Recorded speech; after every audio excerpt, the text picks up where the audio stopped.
Hey guys, welcome back to another semi-live. Coming at you. We're sitting in my buddy's place in Kansas right now. We've been on the road the last couple of weeks with trade shows. We were in Iowa at the Deer Classic, and then last weekend we were in Kansas in Overland Park. And tomorrow morning we actually hit the road for Columbus, Ohio. We have that this weekend, and then next weekend we will be finishing up trade shows in Wisconsin Dells. So if you haven't already, come on out to the trade shows. Come see the booth. We got a lot of new merchandise.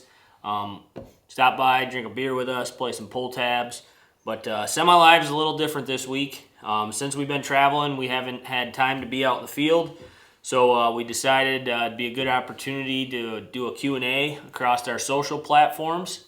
So we pretty much opened it up for people to drop us questions about hunting, filming, or anything in life, really. So we've picked out some questions, and we're just going to read them. People that submitted them, we're going to send you some TVP swag. And hopefully you guys enjoy us kind of doing this Q&A, and we'll probably do it down the road again. So first off, Facebook, Riley Henneman commented in, and we thought this was a pretty good question because we actually get it a lot. It is, why do you guys all drive small commuter cars on your trips when it seems a truck would work a lot better at times? Always chuckle seeing the cruise filled to the brim with stands and gear with a stud buck on the back. So probably the best guy to answer this question is going to be Brennan because he's done it for years. I've always driven a car. My first vehicle was a Grand Prix. Then I graduated up to a Ford Focus, and then that shit out. So I went to a Chevy Cruze. That shit out, and I currently drive a Chevy Sonic. And really, the main reason is we're driving 40 to 50,000 miles a year across the country chasing deer. And if I was paying for gas, especially with gas prices today, I would be flat broke. So it's kind of always been a money saver for me. There are a few times a year where I wish I had a truck, but to be honest, most of the hunting that we do, we get around in my car just fine. Yeah, we got to strap shit to the roof and throw deer on the trunk or in the trunk or whatever we got to do. But at the end of the day, as long as I can afford to do those things, I could care less if I'm driving a car or truck. So hopefully that answers your question. This comes from C. Turner, which is Chase Turner. Chase wants to know, is Busch beer better standing over a set of horns or over a hard-earned turkey? I still have yet to answer this myself. You can go first. I think we both got to answer this one. I would say it's probably better over a deer just because you don't shoot as many deer as you do turkeys typically. So I'm going to go with deer. But it's good with both for sure. Definitely good with both. I would have to agree. 100% deer. I think we just put so much more effort in throughout the year, and that's pretty much what we think about 365 days a year is deer. We might be out turkey hunting, but if we had to pick, we'd be deer hunting. So At the end of the day, when you shoot a good deer, bush tastes pretty damn good. Yeah. So our next comment is actually going to go right with the last one, so that's why we're going to go with that one. Will DeBruin asked, if Busch Light ran out, what would be your next go-to? But in all seriousness, love watching the show. You guys are awesome. Thanks, Will. We appreciate it. If Busch Light ran out, I think my go-to would be Michelob Ultra. Just tastes pretty good, and if I'm at the bar and they don't have Busch Light, that's what I order. Yeah, I would go with Ultra also, otherwise Michelob Golden. Used to drink a lot of Miller Lite, but for some reason I just lost my taste for it, and I can't even drink it at all anymore. But hopefully Busch doesn't go away, and we can drink it for years to come. David Hayes 99 says, "What's a hunt that wasn't filmed that you wish you had on camera?" Ooh, that's a good one. Actually, perfect one. Back in, would have been 2016, That was before I was actually filming with these guys. Had a lease down in Illinois, and really good lease. Was hunting there, I want to say November the 6th. It was perfect.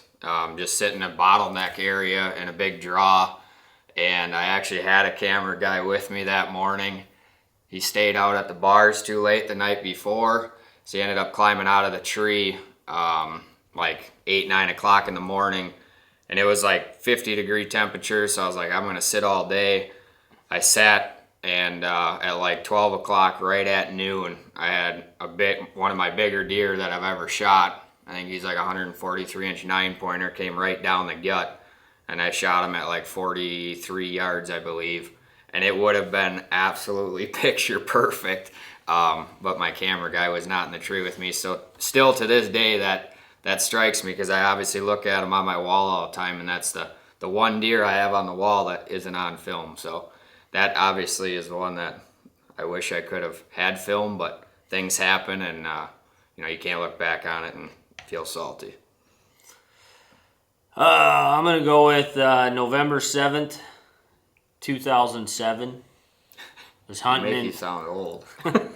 was hunting the family property in Wisconsin, and shortly after daylight had a 140-inch 8-pointer come past me at 12 yards. Just absolutely perfect rut hunt. And that was before we were filming. And yeah, that would probably be my hunt that I wish I had on camera. So our next question comes from Trent Brooks on Facebook. His question is, how do you keep hunting enjoyable and relaxing with the added stress of having to kill in order to make episodes? This is a great question, and we get it quite a bit, actually.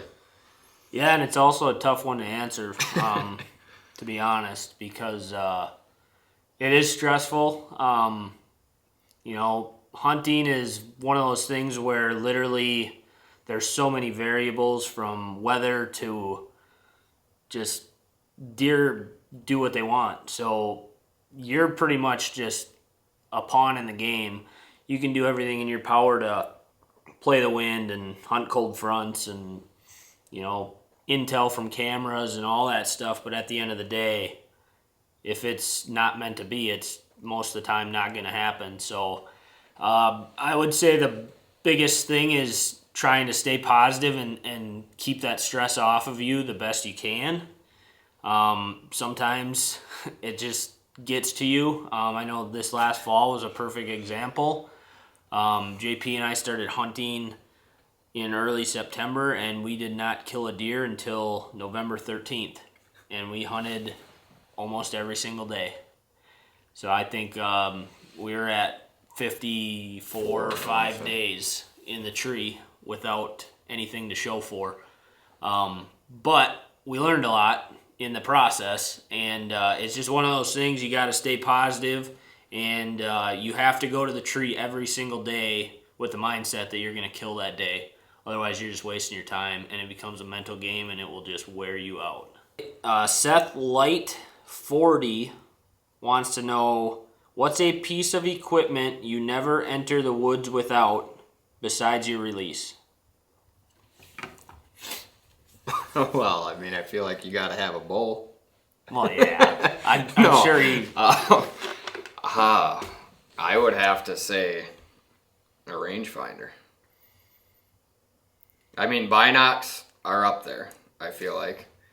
But I don't think I would feel right if I didn't have my rangefinder on me. If we were talking about shed hunting, I would go with binocs. But hunting, I'm going to say...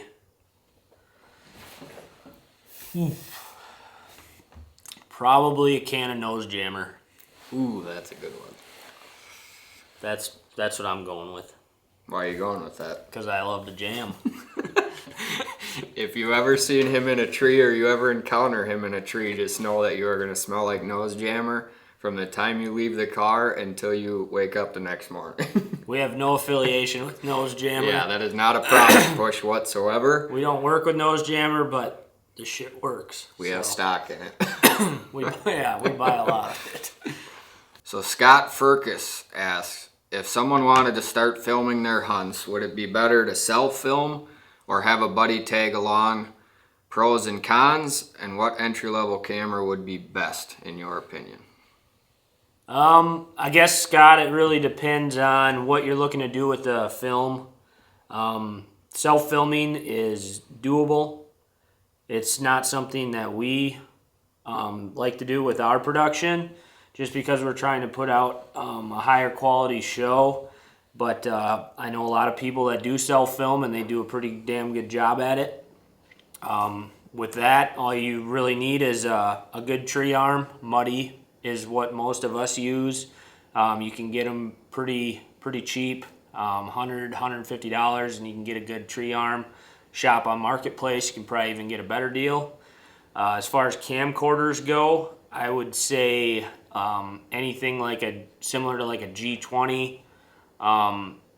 They've got like 20x zoom on them, I believe. Extremely easy to use.